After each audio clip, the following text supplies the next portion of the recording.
지난 한 달 제가 안식을 하는 동안에 많은 분들이 기도해 주셨고 위로해 주셨습니다. 그래서 저뿐만 아니라 저희 가족 모두가 참 많은 회복을 경험했습니다. 많은 분들이 메시지를 보내주셨어요. 그런데 그 공통적인 메시지가 하나님의 뜻이 어디 있는지 알 수는 없지만 선하신 계획으로 이끄시기를 원합니다. 이게 거의 대부분의 공통적인 메시지였어요. 하나님의 계획은, 하나님의 뜻은 어디 있는지 알 수 없지만 하나님의 선하신 계획으로 이끄시기를 원합니다. 신앙의 삶이란 하나님을 알아가는 거죠. 특별히 하나님의 뜻을 알아가는 겁니다.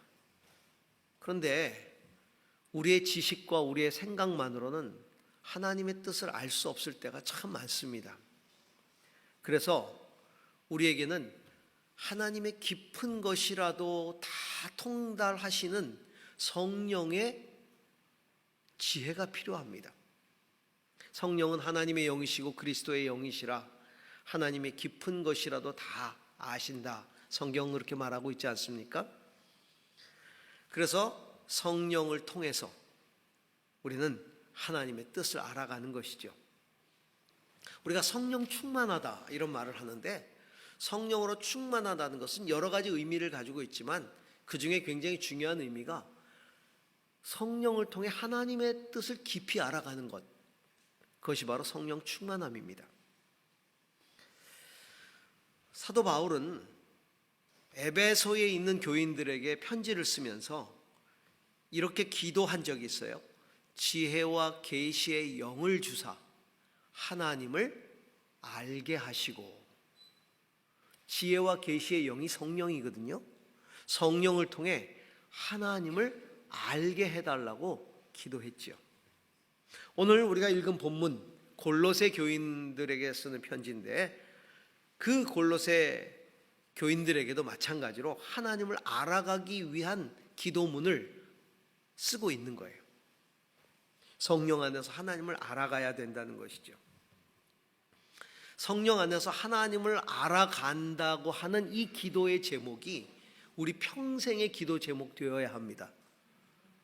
주님, 내가 일평생 신앙생활하면서 하나님을 더 잘 알게 해주세요. 하나님의 뜻을 더 잘 알게 해주세요. 이 기도가 우리의 기도, 또 응답되어지는 기도가 되어야 합니다. 그렇다면 성령 안에서 하나님을 알아간다는 것은 과연 무엇일까요? 오늘 성경은 우리에게 그것을 이야기해 주고 있습니다. 오늘 읽은 성경 말씀 9절 말씀 함께 같이 읽습니다. 그러므로 우리가 여러분의 소식을 들은 그날부터 우리도 여러분을 위하여 쉬지 않고 기도합니다. 우리는 하나님께서 여러분에게 모든 신령한 지혜와 총명으로 하나님의 뜻을 아는 지식을 채워주시기를.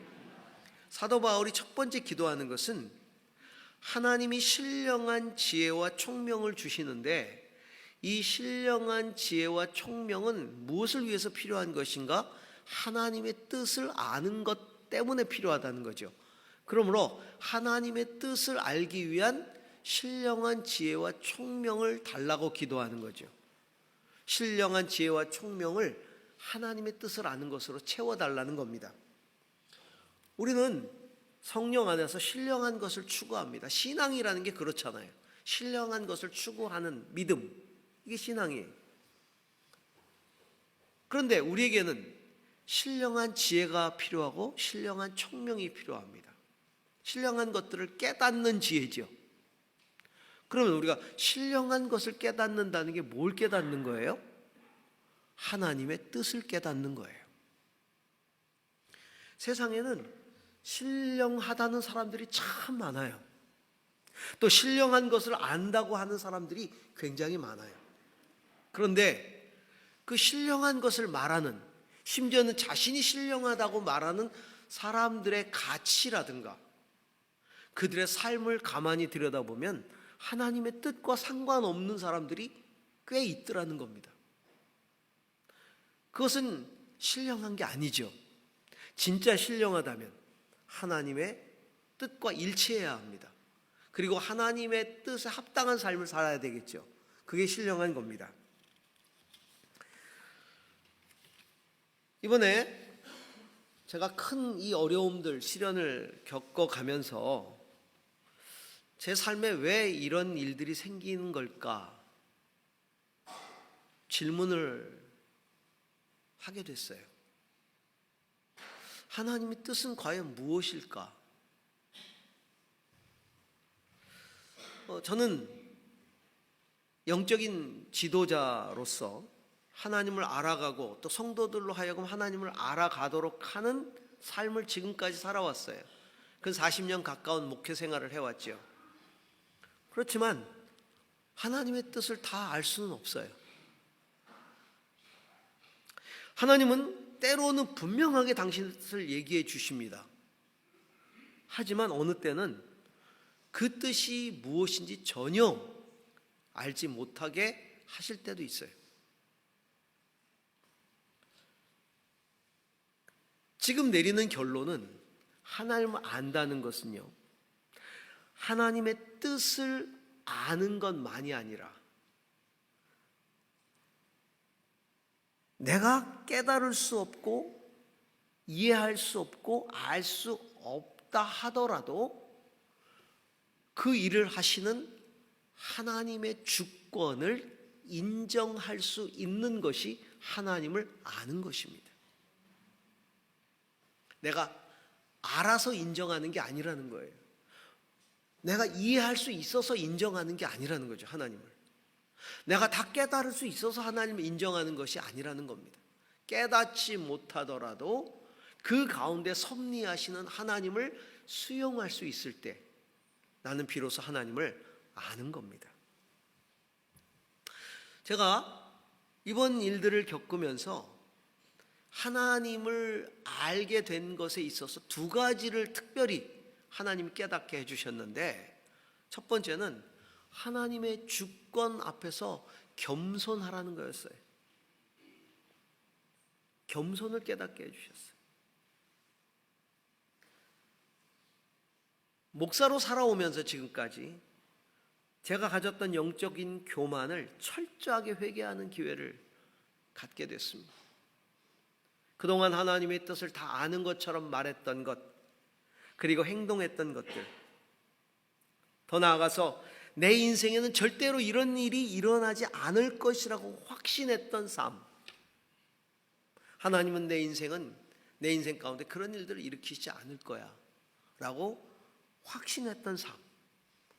이것이 얼마나 교만했는지 철저하게 깨닫게 됐어요. 그러면서 욥의 고백을 다시 깊이 묵상하게 되었습니다. 욥이 살았던 시대에 그 사람들이 가지고 있었던 하나님에 대한 공식적인 지식이 있어요. 공식과 같은 지식이 있었는데 그것이 뭐냐면 하나님은 순종하는 자를 축복하시고 불순종한 자를 벌하신다라는 공식이에요. 사탄이 이 공식을 거꾸로 이용해서 욥을 시험에 들게 하죠. 도발합니다. 하나님은 욥을 봐라, 얼마나 신실한가, 얼마나 순종을 잘하는가, 그래서 내가 복을 주었다 라고 말씀하시지만 사탄은 거꾸로 이야기를 하죠. 아닙니다. 순종하기에 복을 주신 것이 아니라 하나님이 복 주셨기 때문에 순종한 겁니다. 한번 그 복을 거두어 보십시오. 당장 불순종함이 나타날 것이고 하나님에 대한 부인, 불순종 드러날 것입니다. 그래서 하나님이 그 복을 거두시잖아요.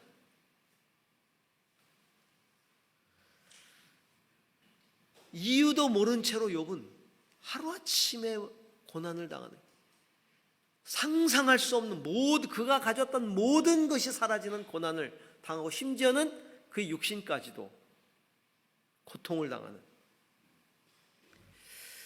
그런데 이 이유를 알 수 없는 재난을 겪는 욥 자신도 이 공식적인 지식에 근거해서 하나님께 항변을 하는 거예요. 자신의 무죄를 주장하는 거죠. 제가 지금까지 하나님께 순종해 왔습니다. 저는 하나님 앞에서 철저하게 올바른 삶을 살았습니다. 그래서 복을 누렸습니다. 그렇기 때문에 제가 이런 재앙을 받는다는 것은 이건 부당한 겁니다. 제가 하나님 앞에 어떻게 살아왔는지 아시지 않습니까? 근데 왜 제게 이런 부당한 고난이 다가오게 하십니까? 하나님, 이해할 수 없습니다. 만약 이런 부당한 제 삶의 일들이 하나님이 정말 섭리하신 거였다면 차라리 제가 태어나지 않았으면 좋았을 뻔했습니다. 생일까지도 저주하는 거예요. 하나님을 저주하는 대신에 자기 생일을 저주하는 거예요. 진짜 욥은 하나님을 부인하지는 않았어요. 그러나 이 하나님의 이런 모습이 부당하다고요. 그 친구들이 위로한다고 와서는 회개하라고 계속 이야기하잖아요. 네가 뭔가 잘못했기 때문에 이런 일을 당하는 것이다. 그때 나는 절대로 잘못하지 않았다. 나는 죄를 짓지 않았다. 자신의 이 고통이 부당하다는 걸 계속해서 호소하잖아요. 그런데 그 논쟁 가운데 하나님이 개입하시죠. 마지막에는 그 하나님의 말씀 개입을 통해 욥이 깨달은 것은 고난의 이유가 아니었어요. 하나님의 주권이었습니다. 하나님은 나타나셔서 욥에게 네가 이렇게 고난당한 것은 이러이런 이유 때문이야 한마디도 설명하시잖아요. 그 대신에 욥이 대답할 수 없는 하나님의 창조의 과정, 피조물들의 생태, 그것들을 낱낱이 질문하시기 시작합니다. 하나도 대답을 할 수가 없지요. 이 모든 것을 이렇게 창조할 때 내가 그 자리에 있었느냐? 내가 이렇게 창조한 것을 네가 알았느냐? 이런 피조물들은 이런 생태를 가지고 있는데 네가 그걸 아느냐? 하나도 대답을 못하는 거예요. 여러분, 하나님이 창조하신 세계에 대해서도 우리는 하나도 모르는데 창조주를 알겠습니까? 내가 하나님을 안다는 게 그게 말이 됩니까? 하나님이 욥에게 나중에 이렇게 말씀하시죠. 전능하신 하나님과 다투는 욥아, 나를 꾸짖을 셈이냐? 내가 나를 비난하니 어디 나에게 대답해 보거라.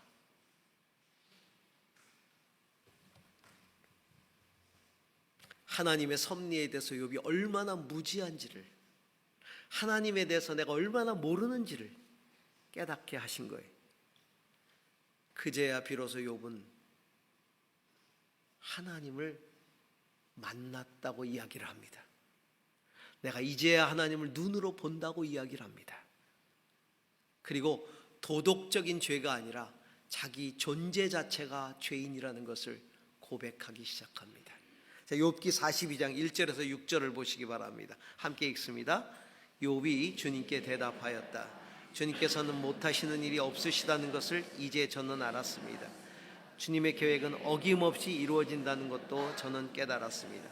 잘 알지도 못하면서 감히 주님의 뜻을 흐려놓으려 한 자가 바로 저입니다. 깨닫지도 못하면서 함부로 말을 하였습니다. 제가 알기에는 너무나 신기한 일들이었습니다. 주님께서 말씀하셨습니다. 들어라, 내가 말하겠다. 내가 물을 터이니 내게 대답하여라 하셨습니다. 주님이 어떤 분이시라는 것을 지금까지는 제가 귀로만 들었습니다. 그러나 이제는 제가 제 눈으로 주님을 뵙습니다. 그러므로 저는 제 주장을 거두어 드리고 티끌과 잿더미 위에 앉아서 회개합니다. 그는 하나님의 이 주권적 이해할 수 없는 섭리 앞에서 저는 존재적인 죄인입니다. 제가 의롭게 살아서 의인이 아니라 저는 그저 죄인입니다. 이 고백을 묵상하면서 제 자신도 존재적인 죄뿐만이 아니라 도덕적인 죄까지도 회개할 수 있는 그런 기회가 있었습니다. 철저하게 회개하는 시간을 가졌어요. 이게 하나님께서 하나님을 알게 하시는 시간들이었어요. 또 한 가지는 아픈 자에 대한 하나님의 마음이었어요. 저는 40년간 목회를 하면서 수없이 많은 아픈 자들을 만났습니다. 마음이 아픈 자들을 만났고, 육신의 질병을 가진 자들을 만났고, 가정의 아픔이 있는 자들을 만났고, 사업의 아픔이 있는 자들을 만났고, 40년 목회하면서 내린 결론은 아프지 않은 사람은 없다는 거예요. 문제가 없는 사람이 하나도 없어요. 정말 모든 사람은 전부 다 문제를 가지고 있더라고요. 모든 가정은 전부 다 문제를 가지고 있어요. 다 아파요. 그래서 기도하고 그것을 위해서 목회를 하고 돌보고 위로하고 수없이 많은 시간들을 보냈는데, 이번에 제가 그 아픔을 겪으면서 나의 그 위로가,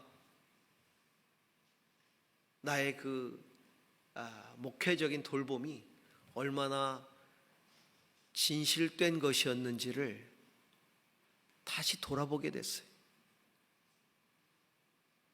정말 예수님의 마음으로 그들을 위로했는가? 예수님의 마음으로 그들을 돌아보았는가? 공감해 주었는가? 아파했는가? 그것을 돌아보는 시간을 갖게 됐어요.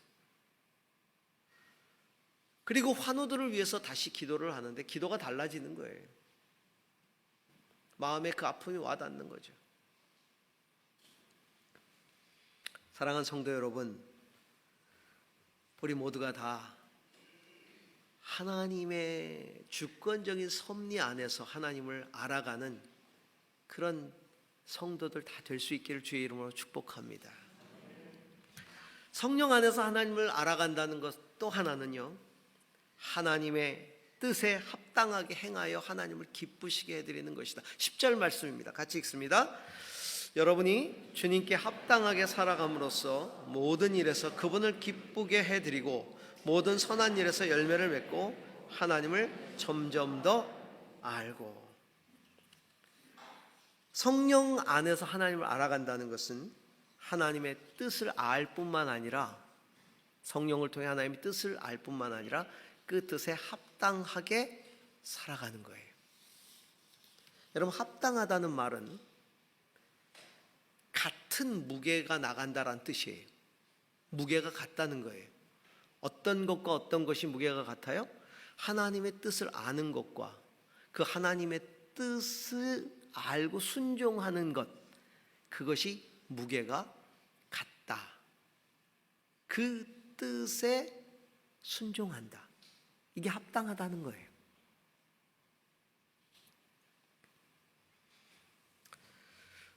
성령은 우리로 하여금 하나님의 뜻을 알게 하십니다. 근데 성령이 우리에게 하나님의 뜻을 알게 하신 이유가 뭐예요? 그 뜻에 순종하도록 하기 위해서, 그 뜻을 알게 하시는 거죠. 성령의 소욕은, 성령의 소욕이라는 건 원하는 바라는 뜻이죠. 성령이 원하는 바는 육체가 원하는 바, 육체의 소욕을 거스르고, 육체의 소욕은 성령의 소욕을 거스린다고 갈라디아서에서 사도 바울은 얘기했죠. 그러면 성령의 소욕이라는 건 뭐예요? 성령이 원하는 바는 뭐예요? 하나님의 뜻이에요. 그래서 성령은 하나님의 뜻을 알게 하기 때문에 하나님의 뜻을 행하는 것도 도와주십니다. 그래서 우리가 육체의 소욕에 사로잡히지 않고 성령이 원하는 바를 따르기 위해서, 다시 말하면 하나님의 뜻에 합당하게 행하려면 성령의 도우심이 필요하다는 겁니다. 성령은 당신의 능력으로 우리로 하여금 우리의 속사람을 강건하게 만드세요. 속사람이 강건해진다는 것은, 다시 말하면 하나님의 뜻에 합당하게 행할 수 있다는 것을 말하는 거예요. 성령의 소욕을 따른다는 것, 우리 거듭난 새로운 사람이, 예수 그리스도를 믿고 거듭난 새로운 나의 자아, 새로운 믿음의 사람, 그 내가 육체의 소욕을 따르지 않고 성령의 소욕을 따를 수 있는 것, 이게 속사람이 강건한 것이죠. 사도 바울이 에베소서 3장 16절에서 이렇게 기도했어요. 함께 봅니다. 아버지께서 그분의 영광의 풍성하심을 따라 그분의 성령을 통하여 여러분의 속사람을 능력으로 강건하게 하여 주시고, 우리의 속사람이 능력으로 강건하도록 성령께 간구하고 있는 것이죠. 그러면 우리의 속사람이 강건하면 하나님의 뜻에 합당하게 행하여서 하나님을 기쁘시게 해드리고 모든 선한 일의 열매를 맺게 되는 겁니다. 그럴 때 우리는 하나님을 더 알아가게 되는 거죠. 오늘 성경을 보니까 모든 선한 일에서 열매를 맺고 하나님을 점점 더 알고 이렇게 돼 있어요. 모든 선한 일에서 열매를 맺고 하나님을 점점 더 알고, 선한 일에서 하나님의 뜻에 합당하게 행함으로 선한 일의 열매를 맺어갈 때 우리는 하나님을 더 깊이 알아가게 돼요. 여러분, 불순종은 하나님을 올바르게 깨닫지 못하게 하는 사탄의 전략이죠. 우리가 순종할 때에 하나님을 더 깊이 알아가게 되는 것입니다. 그래서 우리의 기도는 주여 내가 하나님을 아는 만큼 더 합당하게 같은 무게로 하나님의 뜻에 순종하게 하옵소서. 우리의 기도 제목이 되어야 합니다. 자, 11절 그리고 12절입니다. 같이 읽습니다. 하나님의 영광의 권능에서 오는 모든 능력으로 강하게 되어 끝까지 참고 견디기를 바랍니다. 그래야 성도들이 받을 상속의 몫을 차지할 자격을 여러분에게 주신 아버지께 여러분이 빗속에서 감사드리게 되기를 바랍니다. 자, 하나님의 영광에서 오는 권능, 하나님의 능력, 성령의 능력, 그것을 통해서 우리가 능력으로 강하게 돼서 기쁨으로 참고 견디고, 그 다음에 성도들이 받을 상속의 몫을 차지할 자격, 다시 말하면 우리가 하나님의 자녀라는 것이죠. 하나님의 자녀임을 더 확실하게 깨닫게 된, 그래서 감사하고 인내하고 기뻐할 수 있는, 그러니까 이 기도는 어떤 기도냐 하면 하나님의 능력으로 말미암아 우리의 속사람이 강건해져서 우리가 하나님의 자녀라는 사실을 더 확실하게 깨닫게 되고, 그리고 어떤 상황이든지 어떤 시련이든지 그 가운데서 감사하고 인내하고 기뻐할 수 있게 하옵소서라는 기도 제목이죠. 여러분, 신앙이 성숙해 간다는 건 무엇입니까?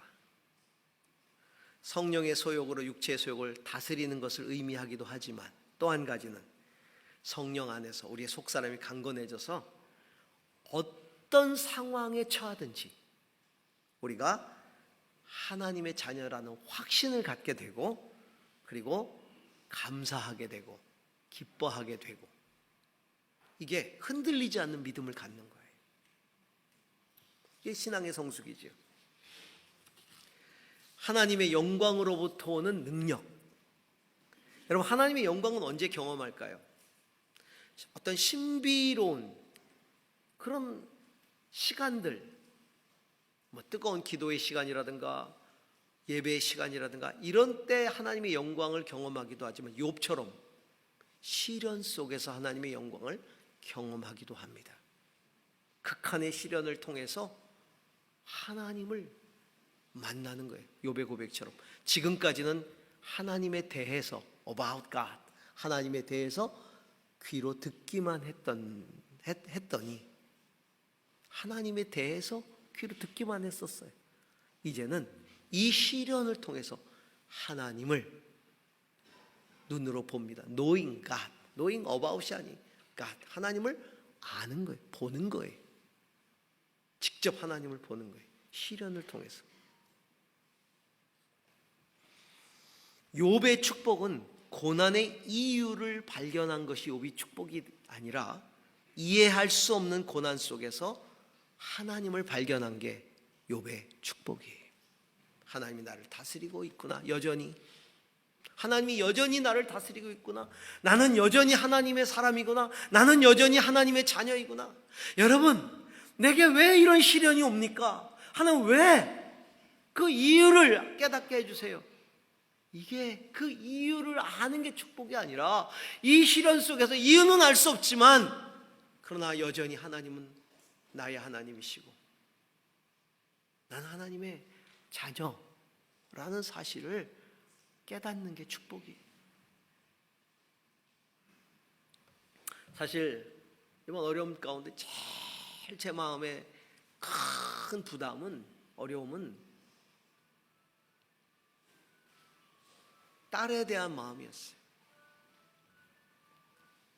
사랑하는 딸에 대한 마음, 딸의 아픔.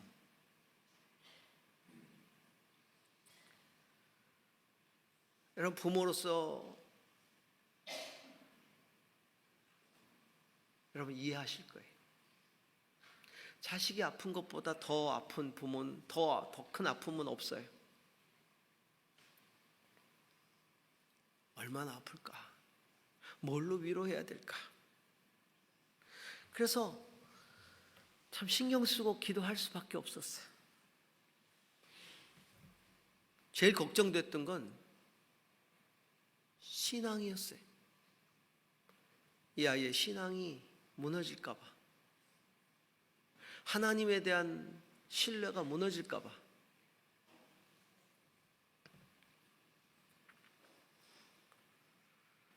도대체 무슨 말을 해줘야 되지? 하나님에 대해서 묻는다면 나는 뭐라고 얘기를 해줘야 되지? 근데 어느 날 함께 차를 타고 가는데 저희 딸아이가 고백을 하는 거예요. 아빠, 믿음이라는 건 정말 하나님의 은혜인 것 같아.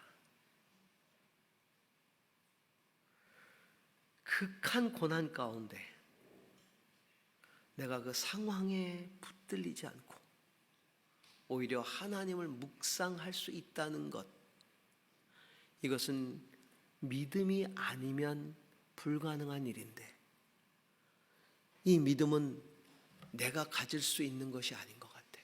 하나님이 내게 주신 것임이 분명해. 하나님이 주시지 않았다면 이런 상황 속에서 내가 어떤 이런 믿음을 가질 수 있었겠어?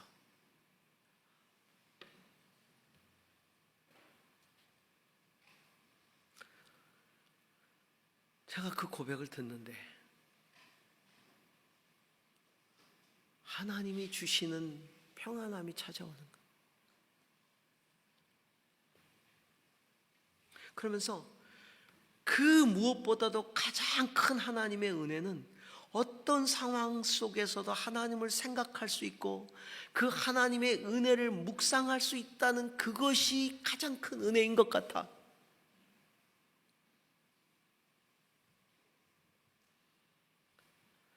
제가 하나님께 기도하면서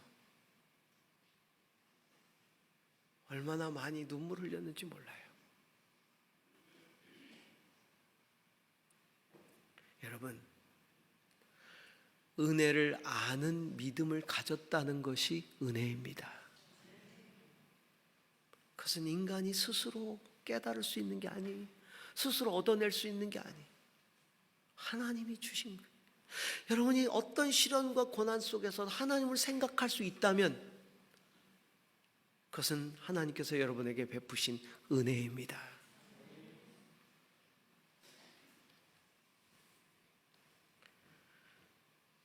아픔이 치유되고 회복될 때까지는 시간이 걸릴 겁니다.